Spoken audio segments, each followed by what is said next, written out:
Muchas gracias a ti, Beatriz, muchas gracias a todos, buenas tardes, muchas gracias por su asistencia y a la DEIT por la amable invitación para participar al despacho y a mí particularmente para participar en estas jornadas sobre poderes adjudicadores en la nueva ley de contratos que entra en vigor el 9 de marzo.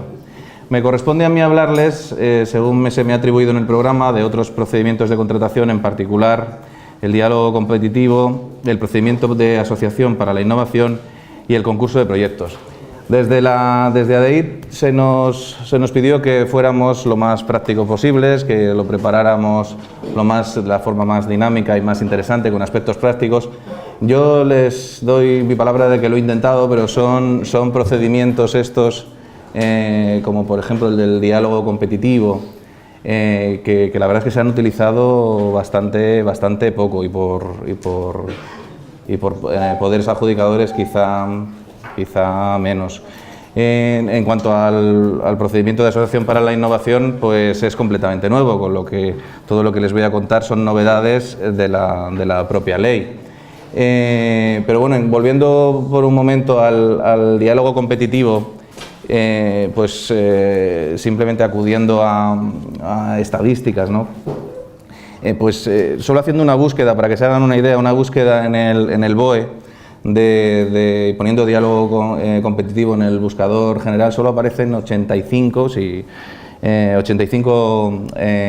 concursos, solicitaciones, ¿no? Perdón, de las cuales muy pocas son de poderes adjudicadores. De hecho, se pueden contar poderes adjudicadores, no administración, se pueden contar con los dedos de la mano. Por señalarles algunos, el 9 de julio de 2012 salió a licitación por la Sociedad Pública de Medio Ambiente de Castilla y León un contrato de ejecución y gestión energética para sistema de calefacción centralizado para distintos edificios de allí. En el ámbito de la Comunidad Valenciana podemos citar solo un caso de la búsqueda que hemos hecho, un caso que es el del Palau de les Arts, según constaba en el anuncio, la instalación, montaje y explotación de los espacios del Palau. Con esto que quiero decirles que de verdad que he hecho el esfuerzo por ser lo más práctico posible, pero bueno, la falta de práctica, la falta de habitualidad de uso de este procedimiento, pues bueno, hace que la tarea pues haya sido complicada. En cualquier caso, ya les digo que se ha hecho lo que se ha podido. Bueno, sin más, paso a exponerles ya la introducción de la presentación. El diálogo competitivo y el procedimiento de asociación para la innovación y el concurso de proyectos son procedimientos de adjudicación.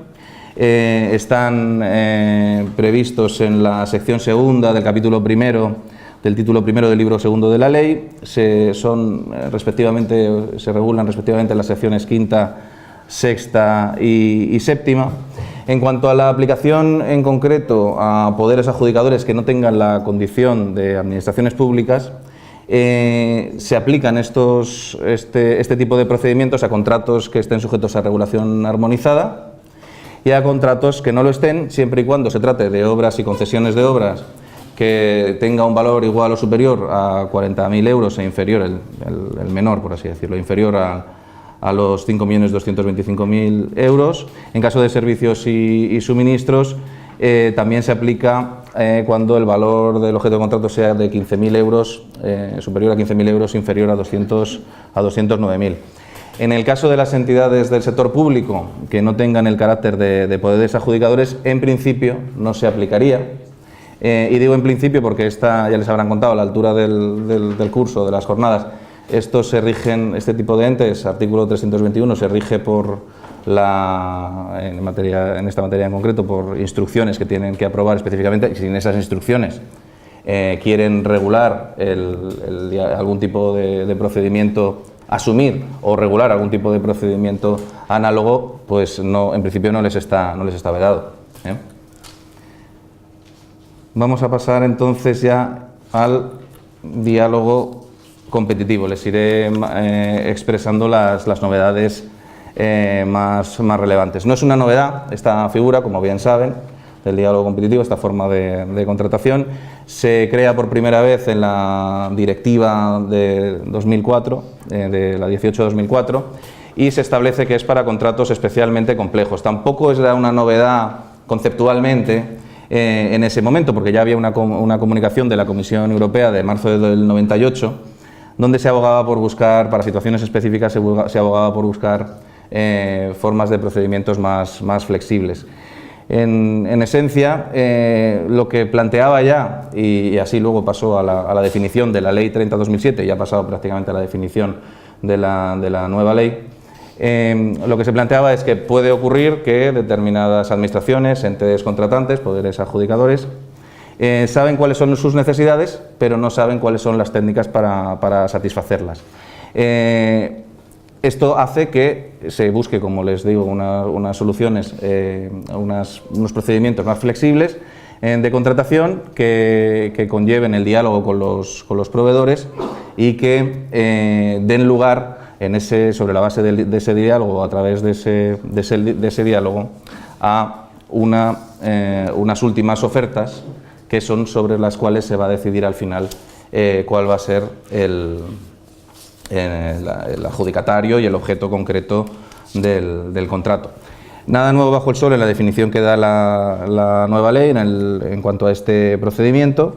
En el artículo 172 es un procedimiento de adjudicación en el que una mesa especial, tampoco aquí hay mayor novedad, aquí en el procedimiento de diálogo competitivo no hay una mesa de contratación al uso, se hace a través de una mesa específica, especial para la selección del contratista correspondiente, en el que tiene que haber un número de profesionales como mínimo de un tercio de los que estén relacionados con el objeto del contrato. Esto también es aplicable al que veremos después, ya se lo avanzo, al de Asociación para la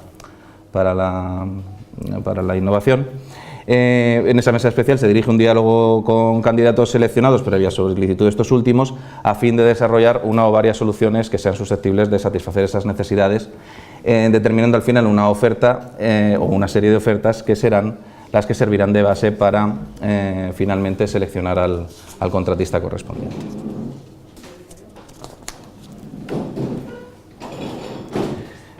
Casos en los que se puede aplicar este procedimiento. La ley remite al procedimiento negociado, al artículo del procedimiento negociado con publicidad. Lo que se busca, o para lo que se puede utilizar este procedimiento, es, en resumen, y resumo los cuatro primeros puntos, cuando, habida cuenta de que hay unas necesidades que tienen que ser satisfechas, pero el contrato es muy complejo para poder determinar ex ante cuáles son el objetivo de la contratación, se establecen una serie de supuestos, que son los que les voy a señalar ahora, cuando ese objeto exija de un trabajo previo o de adaptación por los licitadores, cuando sea un proyecto que exija soluciones innovadoras, cuando haya circunstancias, y esto es un poco redundante, cuando haya circunstancias específicas vinculadas a la naturaleza, a la complejidad o la configuración jurídico-financiera del objeto del contrato, cuando no se pueda establecer con suficiente precisión las especificaciones técnicas necesarias por referencia a una norma concreta. También se puede recurrir a este procedimiento cuando en procedimientos abiertos o restringidos que se hayan seguido previamente solo se hubieran presentado ofertas que sean irregulares porque no correspondan a los pliegos presentados, porque sean extemporáneas, porque muestren indicios de colusión o corrupción, o se hayan considerado anormalmente bajas, o sean inaceptables porque el precio rebase el presupuesto del órgano de contratación. También en esos casos se puede utilizar la vía del diálogo competitivo. También hay en contratos de servicios personalísimos en los que el arraigo de la persona en el entorno de atención social sea una de las características principales del contrato y además se contrate para una continuación de un contrato previo.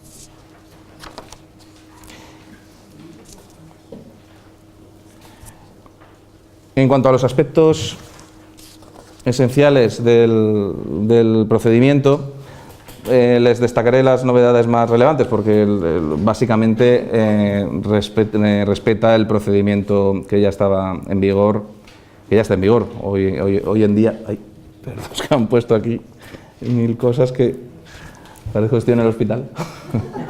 Bueno, en esencia, se tiene que publicar un anuncio al que se puede presentar con cualquiera. Se publica en el DOE o en el BOE en cada caso, en función de que sea SARA o no, y en cualquier caso en el perfil del contratante. El contenido será el que haga referencia a las necesidades, la solvencia, criterios de adjudicación, plazo aproximado de ejecución, primas o compensaciones y limitación de participantes. Me detengo un momentito para colocarme esto. En cuanto a la limitación de participantes, los participantes nunca podrán ser inferior en número a 3. La verdadera novedad que establece la ley se recoge en el artículo 173, es en cuanto a las primas y compensaciones. Esto no estaba previsto en la normativa vigente. Y se establece a efectos de que en la medida en que como veremos, se establece un proceso en varias fases de diálogo con los preseleccionados tras la presentación de determinadas propuestas, puede que haya quien haya llegado a una determinada fase y haya hecho una serie de inversiones para llegar a una determinada fase y luego sea excluido. Bueno, pues ya se prevé que se puede contemplar una serie de compensaciones a estos licitadores que hayan participado en el diálogo, el diálogo competitivo, pero que a la larga del procedimiento hayan alcanzado una determinada fase, pero luego hayan sido excluidos en beneficio de otros, ¿no? Aquí entonces se prevé, en el artículo 173 lo contempla, que se puedan recoger estas compensaciones. Yo creo que lo recoge con una técnica que creo que debiera ser, puede ser mejorable, porque por un lado habla en el apartado primero de que se puede, luego parece que da la posibilidad de que no sea así. Lo digo en el sentido de que por un lado parece que le da la posibilidad al órgano de contratación, por otro lado parece en el apartado 2 que si no se prevé por aplicación supletoria de este apartado 2 del artículo 173 se podría recoger una serie de compensaciones en cualquier caso, ¿no? La técnica es un poco discutible, pero bueno, en cualquier caso sí que es verdad que es una novedad relevante que además está advertida en la propia exposición de motivos. Aquí quería detenerme un momento porque es relativamente novedoso esto, porque echando la vista atrás, estas previsiones en cuanto a compensaciones de licitadores que quedan por el camino, por así decirlo, resulta que la encontramos, por lo menos en la legislación de contratos, la encontramos en la Ley 13/2003 de concesión de obra pública, que habla de que en uno de sus preceptos de que cuando un aspirante a ser concesionario de obra pública hubiese presentado un estudio de viabilidad y luego este licitador no fuera el seleccionado, si el estudio de viabilidad que presentó sirve sirve de base para la adjudicación a otro competidor, entonces la ley, la 13/2003, ya preveía que se pudiera compensar, con lo cual no es tan novedoso conceptualmente. Y también, como curiosidad, les digo que estas compensaciones, también en procedimientos licitatorios, también tenemos la cualidad en la Comunidad Valenciana, en el ámbito del derecho urbanístico, de haberlo regulado, yo creo que en las primeras ocasiones en la ley, en la RAU, en la ley 694 de reguladora de la actividad urbanística. Si alguno lo recuerda, pues ya ha llovido mucho. Cuando un aspirante urbanizador presentaba una alternativa técnica, un plan parcial, pues a ese plan parcial se podía presentar otro aspirante urbanizador y presentaba una propuesta económica para desarrollar ese plan parcial. Si este segundo, o tercero o cuarto licitador se llevaba, porque su proposición económica era más interesante, se llevaba la adjudicación del PAI, pues entonces el que presentó el plan parcial, que se quedó por el camino porque llegó otro que se lo quedó porque presentó unas condiciones económicas mucho más interesantes, en el artículo 47.5 de la RAU se decía que tenía derecho ese licitador que presentó ese plan parcial, tenía derecho a que se le compensara, con lo cual no es novedoso esta regulación, pero bueno, tenemos antecedentes tanto a nivel estatal en la propia legislación de contratos como en particular en la Comunidad Valenciana con esta normativa, que les digo que también la RAU, esta ley, preveía un concurso público para ser agente organizador. O sea que en materia de licitación, pues no sé si hasta qué punto seremos aquí en estas cuestiones precursores, ¿no? Bueno, volviendo al tema del contenido, este contenido puede estar con todas estas cuestiones que planteaba, de necesidades, solvencia, criterios, etcétera. Tiene que constar en el anuncio o en un documento que se llama prescriptivo. Cualquiera puede presentar solicitudes de participación, 30 días desde la remisión, esto ya lo habrán visto y lo conocerán perfectamente, 30 días si es un contrato SARA desde la remisión al Diario Oficial de la Unión del anuncio, 15 días desde la publicación, la diferencia es importante, desde si el contrato no está sujeto a regulación armonizada. Tras esta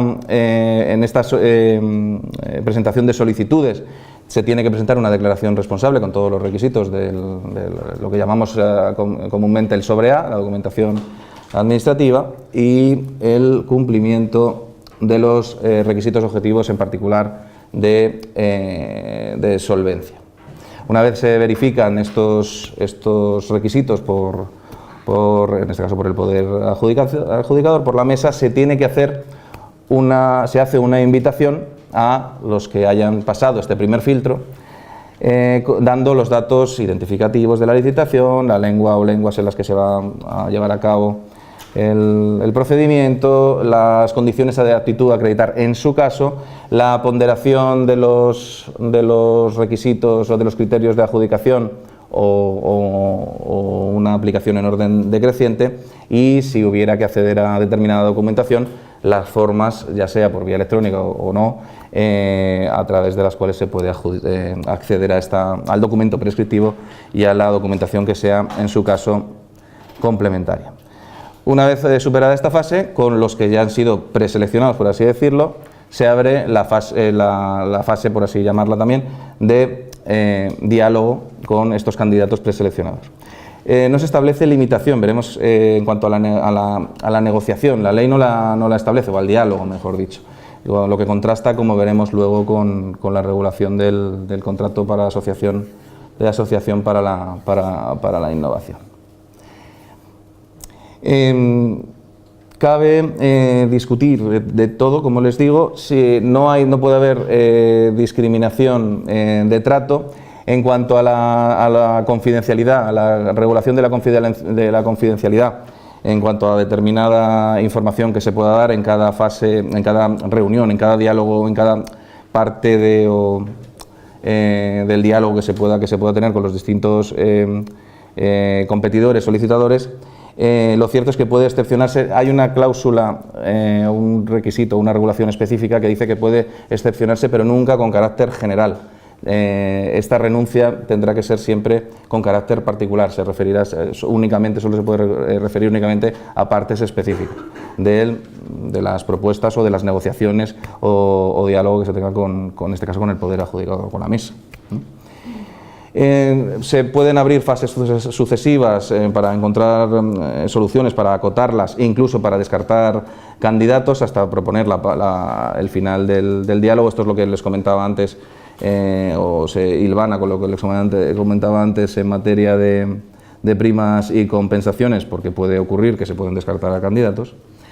Y tras ello hay una suerte de invitación final cuando ya se ha alcanzado una aproximación a la solución a efectos de que los competidores que queden en la pugna pues presenten su propuesta final.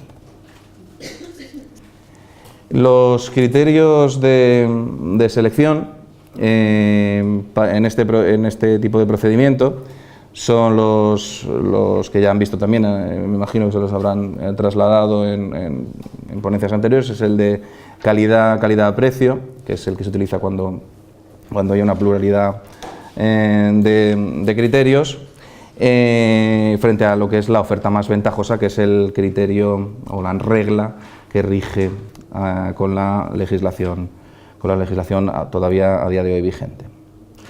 La mesa puede pedir aclaraciones sobre ofertas y los ajustes que entienda conveniente, con el límite de que no haya una modificación de aspectos esenciales en la oferta o en la licitación.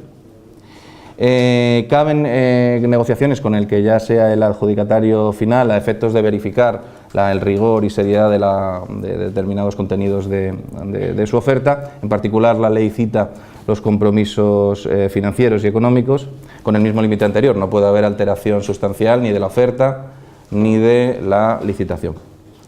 Posteriormente se eleva la propuesta por la mesa al órgano de contratación y el órgano de contratación procede a la adjudicación del contrato. Una novedad muy relevante que se aplica aquí y aplica también al contrato, ya lo adelanto, al contrato de asociación para la innovación, es el precio. El precio puede ser provisional. Esto deriva de la especial complejidad que puede tener el contrato. Puede ser tan novedoso, puede ser tan complejo que no sea posible, porque no haya herramientas contables, no haya herramientas técnicas, para poder cerrar un precio, como viene siendo habitual en toda la contratación pública, fijar un precio cerrado sin perjuicio de posibles revisiones, actualizaciones. Pues la ley permite en estos casos que el precio pueda ser provisional. Eso sí, cuando se firme el contrato, a la firma del contrato, se tiene que establecer unos límites y unos procedimientos, claro, no puede quedar abierto completamente, y se tiene que fijar un procedimiento para la determinación del precio definitivo, que estará en función de los costes efectivos del contratista y los beneficios que se hayan acordado. Esto de verdad sí que es una novedad muy relevante. Y también advierte la ley en el artículo 102.7 que en estos casos no habrá revisión de precios. No sé si tienen alguna pregunta del diálogo competitivo.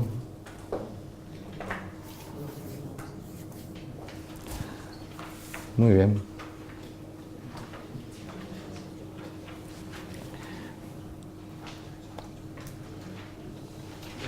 Pues entonces paso al siguiente procedimiento de adjudicación, que es la Asociación para la Innovación. Ah, sí, perdón. Básicamente,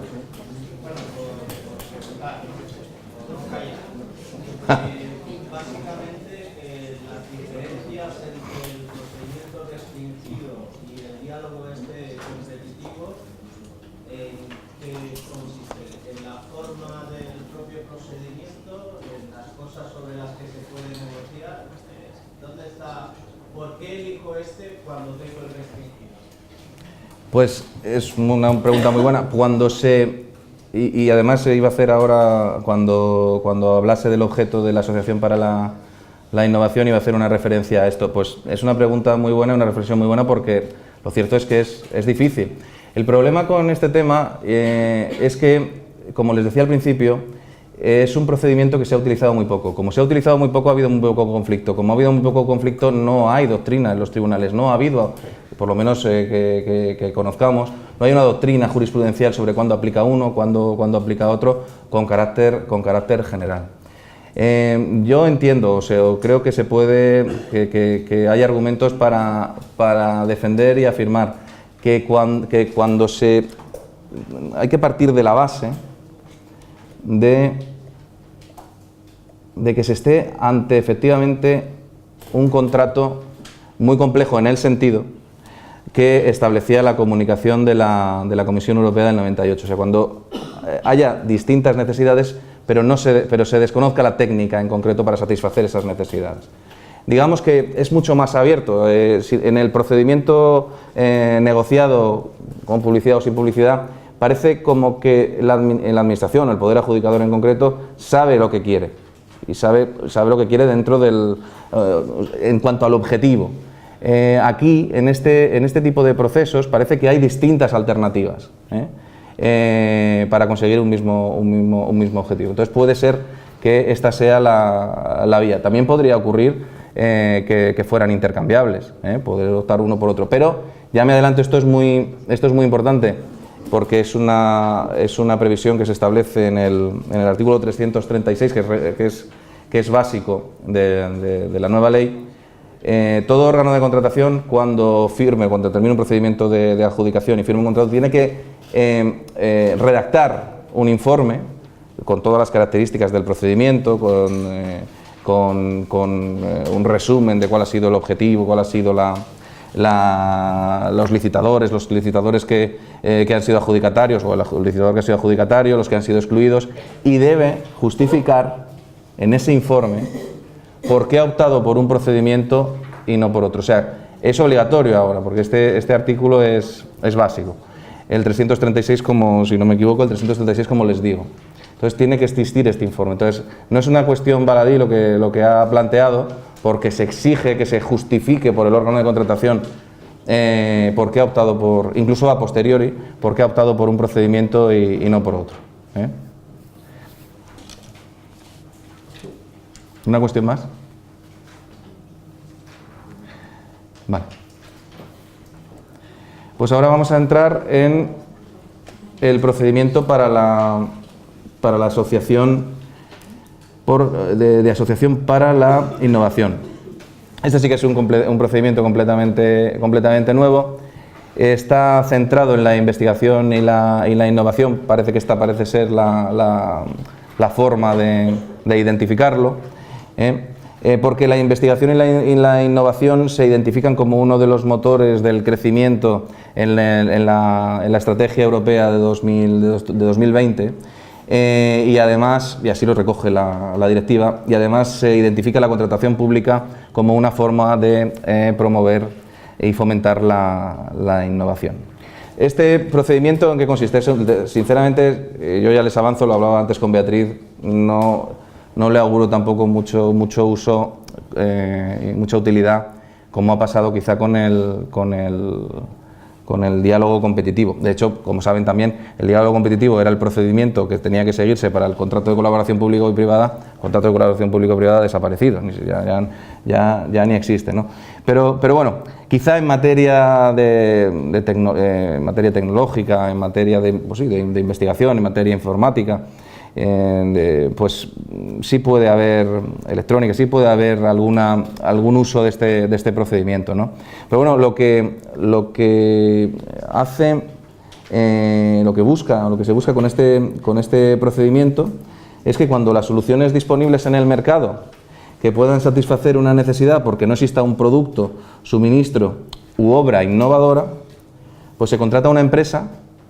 La idea es contratar una empresa que investigue y que desarrolle este producto, esta obra, este servicio innovador, de forma que cuando ya lo tenga estudiado, trabajado y creado, entonces en este caso el poder adjudicador lo pueda adquirir.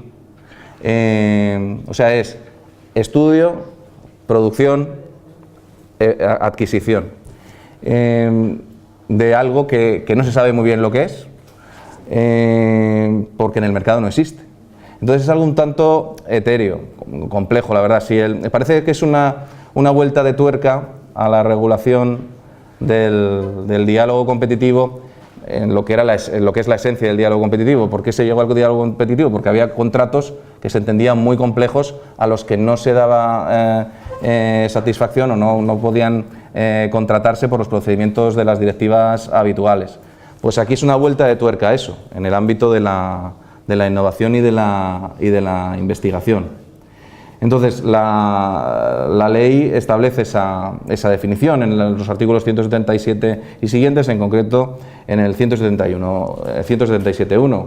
Es un procedimiento que tiene por finalidad desarrollo de productos, servicios, obras innovadoras y la compra ulterior de estos suministros, servicios u obras resultantes, siempre claro que se respeten los niveles de rendimiento que tiene que generar ese producto, esa obra, servicio, etcétera, y además se respeten los costes fijados, ¿no?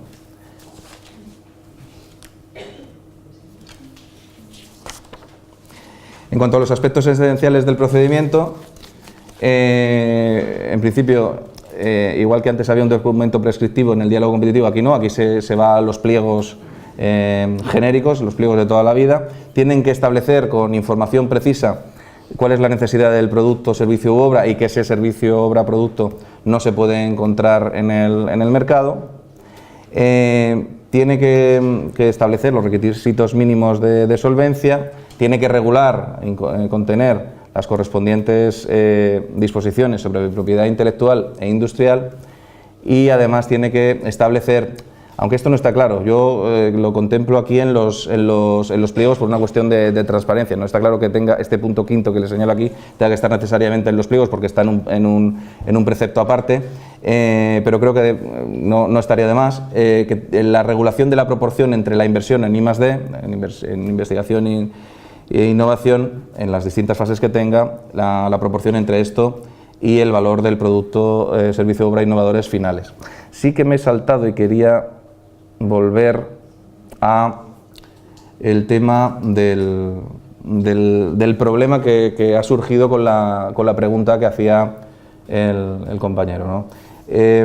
Claro, va a ser difícil y existe cierto riesgo de solapamiento, habrá que ver qué dispone el reglamento correspondiente o en su día los tribunales. Es muy difícil, yo creo, a mi juicio, del análisis, de un primer análisis por lo menos, el que no se pueda entender que se solapa el objeto de este tipo de procedimientos, que es para, como les decía, para productos, servicios innovadores que no existen en el mercado y que conllevan cierta creatividad, que no se solape con, por ejemplo, el apartado primero que aparece en este listado en cuanto a los supuestos de aplicación del diálogo competitivo, incluso del procedimiento negociado con publicidad. O sea, cuando dice este precepto que se puede utilizar el diálogo competitivo, cuando para dar satisfacción a las necesidades del órgano de contratación sea imprescindible que la prestación, como se encuentra disponible en el mercado, por lo tanto no se encuentra en el mercado, sea objeto de un trabajo previo o de adaptación por los licitadores. Claro, o el punto segundo, se puede recurrir al diálogo competitivo cuando el objeto del contrato incluya proyectos o soluciones innovadoras. Entonces, por poner dos ejemplos, quizá el primero es más claro, ¿no?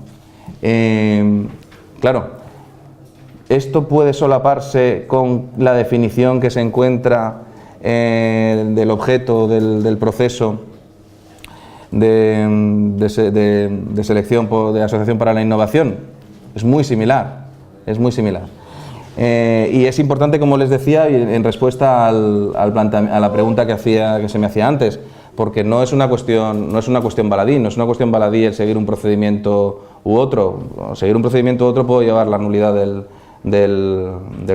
proceso, la nulidad de la adjudicación, la nulidad de los pliegos, porque así lo establece la Ley de Procedimiento Administrativo, antes en el artículo 69 de la Ley 3092, en el 47, el seguir un procedimiento completamente distinto al que corresponde. De ahí que sea muy importante el analizar muy bien cuáles son las necesidades y el objeto del contrato, y que sea muy importante también por lo que les comentaba antes del artículo 336, porque luego hay que hacer un informe y hay que justificarlo. Hay que justificarlo también antes, aunque en poderes adjudicadores puede ser más discutible, porque no se exige un expediente administrativo al uso como una administración territorial, una administración pública, en el que tiene que haber una justificación en un expediente, ¿no? Pero lo que sí que está claro es que esta justificación en poderes adjudicadores, y no se establece ninguna excepción en este artículo 336, tiene que haber un informe explicando por qué se opta por un procedimiento y no por otro, con lo cual es importante.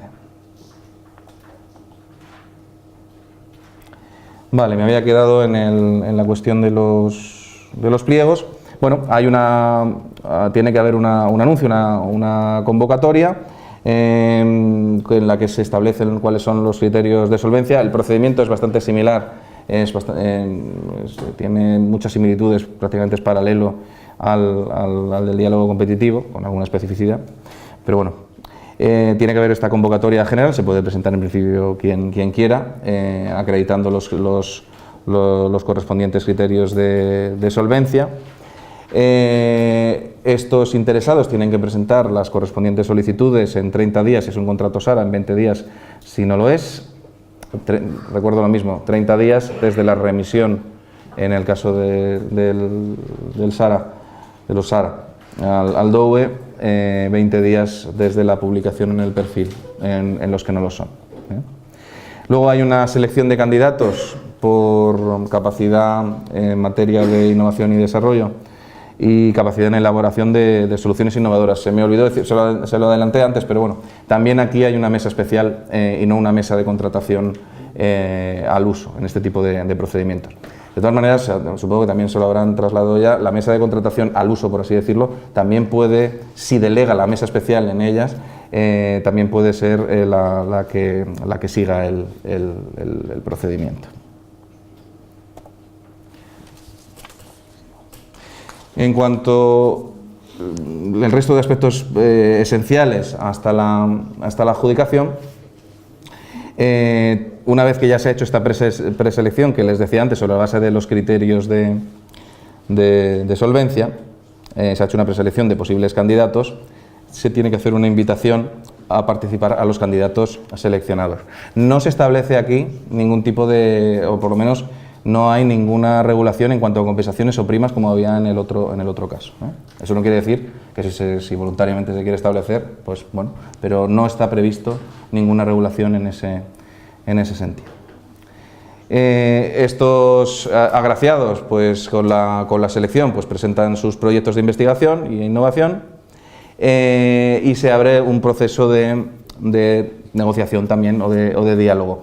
Aquí sí que se establecen limitaciones, no así ocurría con el diálogo competitivo. Yo creo que de todas maneras mutatis mutandis tendría que ser aplicable también. No parece razonable que se pueda negociar todo en el diálogo competitivo, todo absolutamente, y aquí no, parece que habrá que esperar al desarrollo reglamentario, pero parece que tenga sentido, como se regula en este tipo de procedimiento, que la negociación, el diálogo con los interesados no afecte a los requisitos mínimos ni a los criterios de adjudicación. Esto, en principio, sobre la base de los principios básicos de publicidad, concurrencia, igualdad, etcétera, pues debiera ser, no podría incluso no decirse, pero lo curioso es que se dice aquí, pero no se dice en el caso del diálogo competitivo, llama un tanto la atención.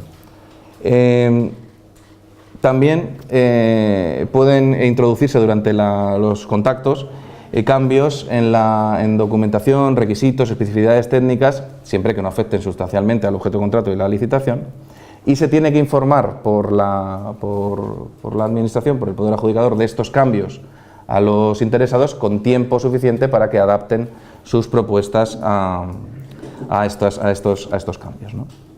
Puede haber también, como en el caso del diálogo competitivo, fases sucesivas para acotar soluciones o excluir esto o descartar candidatos.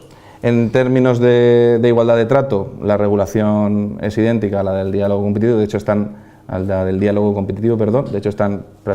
copiados la literalidad de un artículo en una sección o subsección y en otra. Por lo tanto, la confidencialidad, no se puede hacer una renuncia general, así lo advierte claramente la propuesta del licitador correspondiente. No se puede hacer una renuncia general, sino que tiene que estar acotada a determinadas cuestiones, ¿no? Y luego hay que advertir que se puede seleccionar a un socio, a un licitador o a varios, ¿no? Que pueden además llevar a cabo distintas actividades en lo que es el contrato de asociación. En cuanto a los precios, lo que les decía antes, cabe también que pueda haber precios provisionales en este caso, por las mismas razones que encontrábamos en el caso análogo del diálogo competitivo. Este tipo de procedimiento tiene tres fases esenciales, que son la fase de investigación e innovación. Se regula, hay una remisión a una regulación reglamentaria, en tanto en cuanto pues, se regulará también por los pliegos y subsidiariamente o supletoriamente, por las normas, las reglas del contrato de servicios. Luego hay una fase de ejecución propiamente, de obras, servicios o suministros, que se regula por las reglas del contrato típico correspondiente. Al final de estas dos primeras fases, como también les comentaba antes, el órgano de contratación puede o decidir que resuelve el contrato o avanzar solo con determinados socios que haya elegido, siempre que el pliego lo haya previsto. En este caso no se establece ningún derecho a la indemnización, sin perjuicio de que tengan derecho a cobrar el precio correspondiente.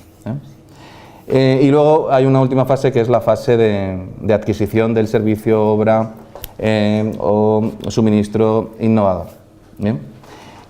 Si hay varios socios, se tiene que establecer cómo se adquiere y a quién se adquiere el producto correspondiente. Si al adquirir ese producto o si en lo que conlleva la adquisición del producto tuviera que haber determinado tiempo para la producción de unidades, por así decirlo, adicionales, o esta producción se tuviera que producir a lo largo del tiempo, el plazo que se fija como máximo es de 4 años.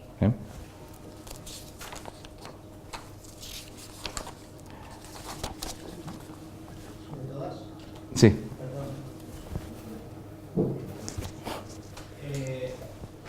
Me surge una duda con esto de la determinación del precio, que en la actualidad debe ser una cosa cierta, determinada y muy estricta, ¿verdad? ¿Cómo en esas fases que se establecen, pues el precio era como provisional y de alguna manera me ha parecido entender que se determinaba en virtud de lo que son las horas que haya podido dedicar la empresa más un margen o beneficio industrial que pusiera, que estableciera el pliego, ¿no? En virtud de lo cual, claro, si ya estamos pagando eso, no sé al adquirir qué es lo que estamos volviendo a pagar cuando ya hemos... Es decir, ¿cómo se ha formado entonces el precio de eso que adquieres y no como lo que ya has pagado en la fase de investigación y ejecución? No sé, ¿no sería pagar 2 veces por lo mismo? Bueno, es que eso es lo que se tendrá que regular, ¿eh? Claro, eso se tendrá que... no tiene por qué haber un precio en un momento... Lo estoy diciendo un poco, y tómenmelo con las cautelas más absolutas, porque son preguntas muy válidas y muy lógicas, porque la regulación es muy elemental a día de hoy y además está remitida a un desarrollo reglamentario. Pero yo de lo que he entendido y cuesta, de todas maneras, cuando te adentras un poco, lo que he entendido es que este es un contrato que, y eso me llama la atención y les hago esta reflexión, no se establece ningún plazo. Se establece el plazo de los 4 años para la adquisición sucesiva de determinados productos o unidades, ¿no? Pero no se establece ningún plazo en cuanto a lo que puede durar las 3 fases en global. Con lo cual también habrá que ver cómo se regula esto en sede reglamentaria. De todas maneras, yo por lo que he pensado y reflexionado cuando lo analizaba, es que será, como se va a producir, va a tener un tracto sucesivo, va a haber determinadas fases de la vida de este contrato, que mal llamado, porque llama engaño, porque parece que conlleva yo pensaba cuando lo oí la primera vez que se constituiría una asociación como las sociedades de economía mixta. Nada, no hay nada de eso, no está previsto así. Se contempla como un contrato que se llama así, de Asociación para la Innovación. Pero bueno, parece que es un contrato de trato sucesivo con distintas fases y será desde el primer momento cuando se establezca cómo se fija en cuanto al precio en concreto, cómo se fija definitivamente ese precio. Es una cuestión que está completamente abierta, no tiene por qué, porque claro, es completamente lógico lo que plantea. Si al final, si se le ha ido pagando ya por el producto final, por lo que ha trabajado, por así decirlo en términos coloquiales, si ya se le ha pagado al correspondiente socio, mal llamado socio o asociado, pues ¿qué le vas a pagar al final? No se lo vas a pagar 2 veces. Habría un enriquecimiento injusto prohibido con carácter general por la normativa, ¿no? Por la doctrina. Entonces no tendría sentido, pero claro, sinceramente, ya me gustaría darle otra respuesta más clara, pero es una cuestión que está en este momento abierta, porque no da ni la directiva ni la ley establecen cómo se puede prever esto, ¿no? Ni cómo se puede regular esto. En el contrato de arrendamiento financiero se guarda, digamos, una opción de compra final, una especie de valor residual que vendría más o menos a, pues si te lo quedas, pues por este mismo precio, ¿no? Sí, pero a mí se me abren todavía más preguntas. ¿Y si al final de la fase de investigación e innovación pues resulta que no sirve lo que se ha trabajado? Si se han disparado los costes, el producto sobre el que se ha investigado al final no sirve para la necesidad que buscaba y que perseguía la administración o el poder adjudicador en concreto, entonces se le paga. Parece que no tenga mucho sentido esto, ¿no? Hombre, hay muchos estudios que la administración paga y que no tienen mucho sentido. Bueno, desde luego, está claro. Sí. No, pero bueno, aquí se estaría adquiriendo, Aquí se estaría adquiriendo un producto. Bueno, yo creo que eso es también una cuestión que se debiera contemplar en tanto en cuanto, si es que se usa mucho o poco, que ya mostramos nuestra más absoluta duda, ¿no? Pero si es que se usara, pues parece razonable que en los pliegos se prevea todo, como una especie de ¿cómo se llamaban los project finance, Esto, ¿no? Hablando las distancias, ¿no? Los project finance en materia de investigación, ¿no? O sea, yo regulo en el pliego y me va a costar, si ya un pliego es para hacerlo bien, pues cuesta hacerlo, pues si tengo que regular toda la vida con sus correspondientes fases de la asociación para la innovación con un régimen aplicable a la fase de I+D, un régimen aplicable, que además no sé muy bien cuál es porque estoy a la espera de que se apruebe el reglamento, un régimen aplicable a la fase de producción que será el propio del contrato típico del producto final, y luego la fase de la compra, que si me apuran es una adquisición y sería discutible incluso hasta que se pudiera aplicar la normativa propia de la ley de contratos del sector público, porque podría entenderse incluso que estamos ante una adquisición de carácter patrimonial, pues mejor regularlo absolutamente todo desde el principio, pero va a ser y va a costar Dios y ayuda, insisto, si es que se llevara a cabo alguno. Quizá en materia de nuevas tecnologías, pues esto tenga sentido y bueno, es que es el único, además es que está creado para eso. Y vuelvo a la reflexión que les hacía antes, ¿cuándo elegir uno u otro? Pues ¿cuándo elegir un procedimiento, diálogo competitivo, procedimiento negociado con o sin publicidad, en este caso con publicidad, o en concreto para la innovación? Pues parece que en este caso la innovación tiene que tener la investigación y el I+D+I tiene que tener un componente muy potente para optar por este procedimiento. Yo veo aquí a la gente de la agencia tributaria, por ejemplo, realizando estudios sobre los negocios que se producen en las web estas, en las plataformas de economía colaborativa, todas estas novedades que se están produciendo, de qué manera meterles el diente. Hombre, yo cuando lo analizaba también pensaba que se podría utilizar bastante para todo el fenómeno de Smart Cities, ¿no? Y todo el tipo de apps y todo tipo de servicios, recursos que tengan que ver con las nuevas tecnologías y que tengan una utilidad clara. Yo creo que aquí sí podría tener sentido, pero lo hablábamos también antes Beatriz y yo, es que si ya el diálogo competitivo, que no es tan complejo como este, pues se ha utilizado muy poco, como les decía antes, o sea, usted pone diálogo competitivo en el buscador del BOE y le salen 85. desde 2007. Pone en procedimiento abierto y hace así el ordenador. O sea, es que hay tropecientos mil. Y se ha utilizado muy poco el diálogo competitivo.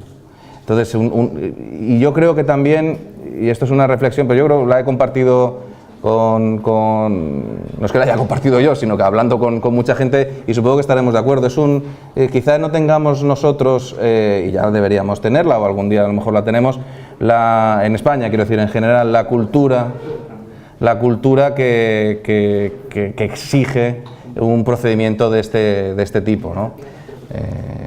En el que no estamos más acostumbrados nosotros porque nos da más seguridad, pero yo lo digo yo mismamente, nos da mucha más seguridad un procedimiento pautado, un procedimiento en el que no tenga que tenga unos contornos bien definidos, me hace sentir seguro, nos hace sentir más seguros, que entrar en un diálogo en el que yo tengo que reunirme con esta empresa, pero luego, en teoría, yo me apunto todas las soluciones que me dice y me reúno luego con la otra y no le puedo decir nada. No le puedo decir nada, ¿y quién verifica que no le puedo decir nada? Si fuéramos daneses, si fuéramos noruegos, pues a lo mejor esta pregunta, o a lo mejor sí nos la haríamos también, ¿eh? Pero bueno, que a lo mejor tenemos por delante, pues eso, cierta cultura que adquirir, sin perjuicio de que además de eso es que es mucho más cómodo acudir a un procedimiento tasado, pautado, ¿eh? ¿Alguna cuestión más sobre el apasionante contrato o procedimiento para la asociación? Que no. Poco. ¿Eh? Poco. No, hombre, ojalá se utilice. Yo creo, sinceramente, para temas de Smart Cities, de tecnológicos, esto puede ser muy interesante, ¿eh? Pero el nombre nos lía, porque dices Asociación para la Innovación, digo, ostras, ¿y entonces qué tengo que hacer? Yo tengo que constituir porque además habla a veces de asociado, de socio, es una terminología un tanto equívoca, y entonces te lleva un poco a la confusión. Pero bueno, son las terminologías que se utilizan también, no podemos hacer ahí nada, porque estamos constreñidos por las directivas, ¿no? Y la normativa europea.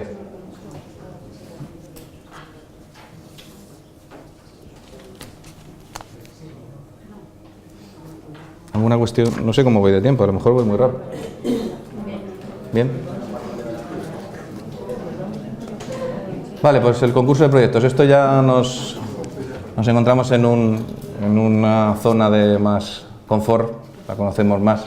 Esto existe ya desde la ley, bueno, que yo sepa, a ver, la ley del 60 no, esa ya no me la estudia, no llego, pero bueno, lo miraré, se lo sabría, existe. Bueno, que yo sepa, la ley ya estaba en la ley de contratos del 95. Es verdad, y en el texto refundido del 2000, estas normas especiales para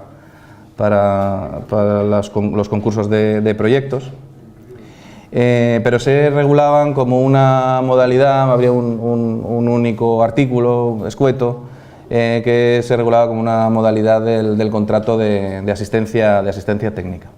Ya con la ley de contratos de 2007 y el texto refundido ya del vigente a día de hoy, pues sí que ya lo regula como un procedimiento de selección, ¿no? Aunque la regulación es breve.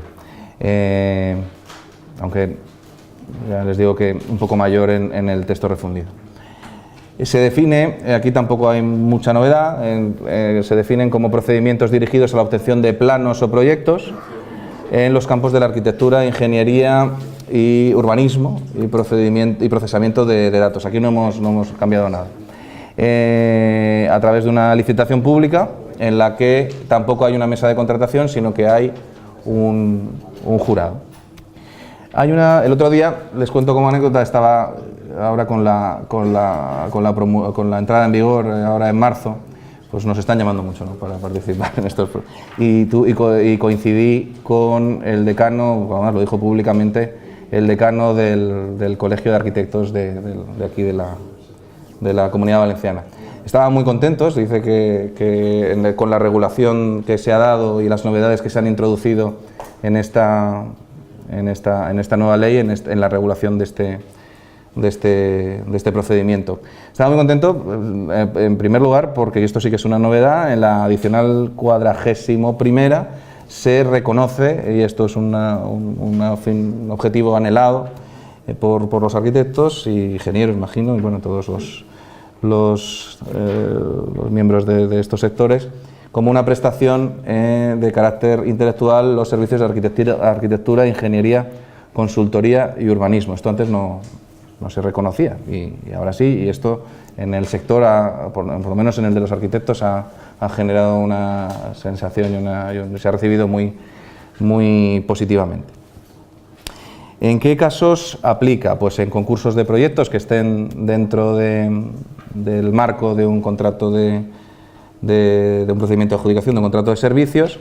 Se menciona, que no lo mencionaba el texto actual, el que pueda contratarse también la dirección facultativa de las obras, también en concursos de proyectos con premios o pago, bueno, concursos de proyectos más al uso.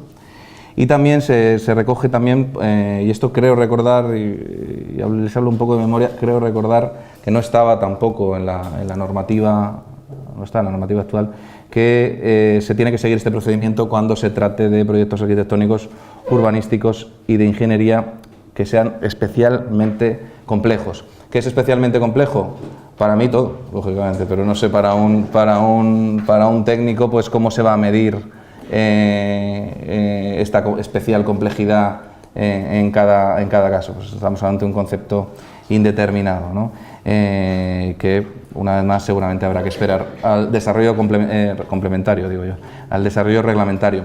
Se me ha olvidado decirles, en los tres procedimientos hay una remisión expresa al correspondiente desarrollo reglamentario, en el de diálogo competitivo, asociación para la innovación y en este en concreto también. Sin embargo, no tienen mucha fe, en general, de que haya un desarrollo reglamentario. Bueno, en breve no. A medio plazo. En breve no. Bueno, pero eso a los abogados me sabe mal, pero a los abogados nos va a dar mucho trabajo, porque habrá que interpretarlo, o sea que no estamos. Pues no me sabe. Bueno. En cuanto a los aspectos esenciales del procedimiento, con carácter general se aplica supletoriamente el contrato de servicios. Si no se limita el número de participantes, se seguirá el procedimiento abierto. Excuso explicarles, porque ya se lo han explicado, en qué consiste. Además no hay excesivas variedades. Si hay una limitación en cuanto a los participantes, como mínimo nunca puede ser inferior a 3 esta limitación, como mínimo tiene que haber 3 participantes, y se seguirán las reglas del procedimiento restringido. Una novedad relevante es el faseado en cuanto a la selección de los correspondientes adjudicatarios o adjudicatarios, puede haber varios, como veremos luego. Hay una primera fase en la que hay un anuncio, esto es solo en el caso de limitación de participantes. Hay una primera fase en la que hay un anuncio general al que se pueden presentar todos los interesados. Luego hay una selección de candidatos en virtud de los criterios objetivos que se hayan fijado en las correspondientes bases del concurso y en el correspondiente anuncio también. Una vez se reciben estas solicitudes de participación, hay una invitación a candidatos. Vale. Perdón. Esto deberíais hacerlo a medida, porque me está pequeño. Hacer uno para innovación. Bueno. Hay una segunda fase que se invita a candidatos seleccionados para presentación de proyectos.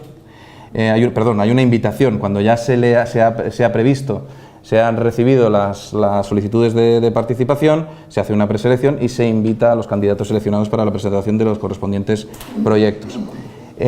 Puede haber 2 subfases, y esto sí que es una verdadera novedad, 2 subfases más. Se puede pedir en una primera subfase que se presente lo que llama la ley una idea concisa, lo que llaman los arquitectos un mono, un boceto. Sobre esa base luego hay una una nueva preselección, un nuevo descarte, puede haberlo, de ideas y de candidatos.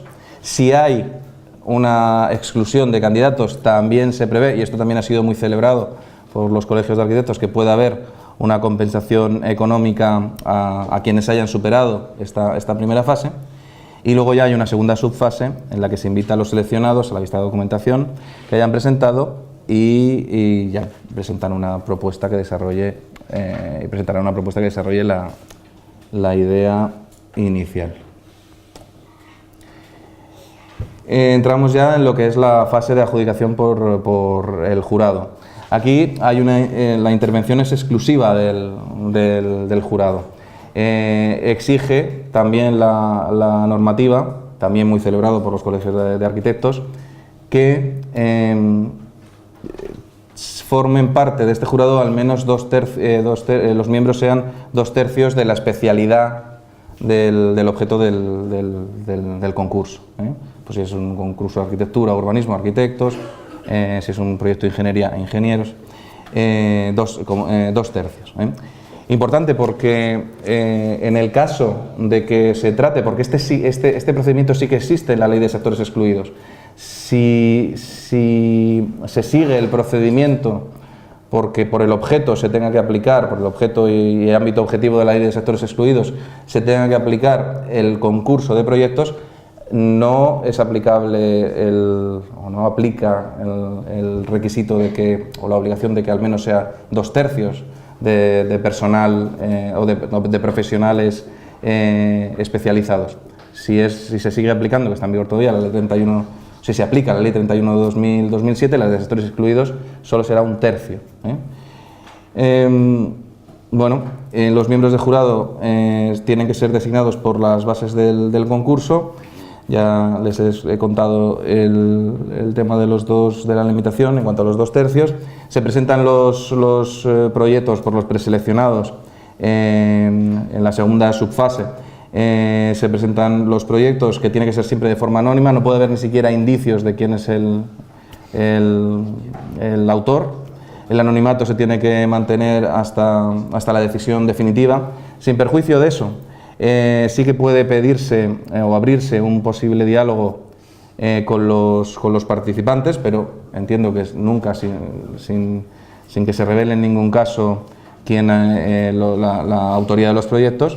Y luego hay una decisión última del jurado que se presenta al órgano de contratación y ya se adjudica definitivamente. Puede haber uno, como les decía, o varios ganadores. Si hay varios y tras el concurso de proyectos la idea era llevar a cabo un contrato de servicios, es aplicable. Imaginemos, esto puede ser un proyecto básico y luego en el contrato de servicios exija un proyecto de ejecución. Bueno, en ese caso, si ha habido varios adjudicatarios, en ese caso se aplica el procedimiento negociado sin publicidad y la administración, el poder adjudicador, la mesa, debe llamar a todos los adjudicatarios del concurso de proyectos. Y yo he terminado, no sé si he ido muy rápido, pero si tiene... Bueno, lo he visto, y resulta que todos se conocen, porque claro, esto es un pueblo y todo el posible diálogo de jurado con participantes. El posible diálogo de jurado con participantes a fin de aclarar aspectos de los proyectos. Si se conocen todos, lo he visto, se conocen todos. Cuando es ahora, bueno, ¿cómo está el tuyo? En el mundo de la especialización profesional se conocen todos. Está claro. No, si una cosa es lo que sí es que el papel lo aguanta todo. Y una cosa es lo que se establezca y la regulación y otra cosa es lo que sea lo que se dé en la realidad, ¿no? Pero sí, la verdad es que se pueda abrir un diálogo con todos y que se mantenga el anonimato a la vez resulta un tanto complicado, ¿no? Pero bueno, es lo que es tal cual está. No sé si tienen alguna pregunta más. Pues nada, muchas gracias. Pues muchísimas gracias.